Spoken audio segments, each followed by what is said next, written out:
The story teller में आपका स्वागत है, जहां हम दिल को छूने वाली कहानियों, किंवदंतियों और इतिहास का पता लगाते हैं। आज हम भगवान शिव से जुड़ी एक कथा के बारे में जानेंगे। 12 ज्योतिर्लिंगों में से एक केदारनाथ मंदिर की कहानी। हिंदू किंवदंतियों के अनुसार केदारनाथ मंदिर शुरू में पांडवों द्वारा बनाया गया था और यह सबसे प्रसिद्ध ज्योतिर्लिंगम में से एक है। यह हिमालय पर्वतमाला में समुद्र तल से 12,000 फीट की ऊंचाई पर स्थित है। यह मंदिर साल में केवल 6 महीने ही खुला रहता है। सर्दियों में मौसम की कठिन परिस्थितियों के कारण यह केवल कुछ महीनों के लिए ही खुला रहता है। केदारनाथ का अर्थ है घास के मैदानों का स्वामी। ज्योतिर्लिंग के रास्ते में गंगा नदी का स्रोत गंगोत्री और यमुना नदी का स्रोत यमुनोत्री है। अधिकांश तीर्थयात्री केदारनाथ की यात्रा के दौरान केदारनाथ में ज्योतिर्लिंग पर पवित्र जल चढ़ाने के लिए इन स्थानों पर जाते हैं। ऐसा कहा जाता है कि इस मंदिर में व्यक्ति को दुर्भाग्य से छुटकारा दिलाने और उनके जीवन में खुशियां लाने की शक्तियां हैं। 2013 में अचानक आई बाढ़ के कारण बड़ी संख्या में लोगों की जान चली गई। ज्यादातर तीर्थयात्रियों की जान चली गई। आसपास की अधिकांश संरचनाएं भी क्षतिग्रस्त हो गईं, लेकिन मंदिर बरकरार रहा। एक बड़ा पत्थर मंदिर के पीछे के करीब बह गया और जलधारा 2 धाराओं में विभक्त हो गई, जिससे मंदिर पानी के सीधे हमले से बच गया। मंदिर अभी भी खड़ा है और कहा जाता है कि यह तीर्थयात्रियों के लिए सुरक्षित है।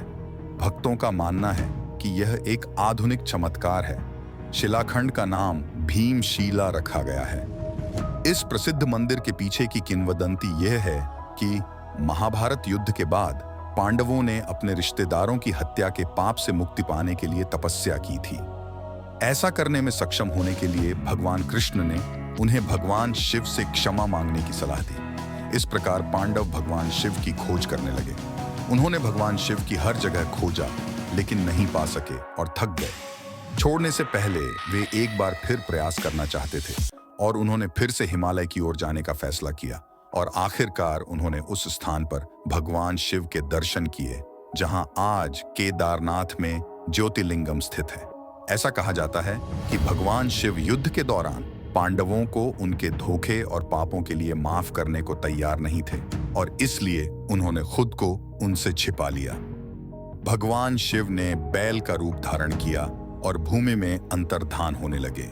यह देखकर दूसरे पांडव भीम ने महादेव को रोकने की कोशिश की और उनके पूंछ और पीछे के पैरों को खींचकर उन्हें जमीन से बाहर खींचने की कोशिश की और इस दौरान उनका कुबड़ वाला हिस्सा केदारनाथ में ही रह गया और बाकी हिस्से धरती के अंदर चले गए और अलग अलग स्थानों पर केवल भागों में ही प्रकट हुए।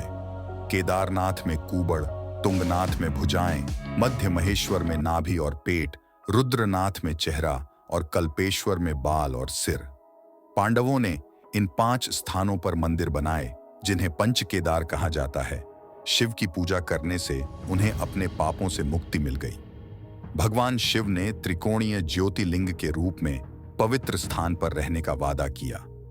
दूसरा पांडव भीम इन मंदिरों को किसी भी नुकसान से बचाने का वादा किया, इसलिए वह शिला का नाम भीमशिला पड़ा। यही कारण है कि केदारनाथ इतना प्रसिद्ध है। हर हर महादेव शिवाय। अब यह है केदारनाथ मंदिर की कहानी। अगर आपको यह वीडियो अच्छा लगा हो तो कल्पना के दायरे से और अधिक कहानियों के लिए लाइक, शेयर और सब्सक्राइब करना न भूलें।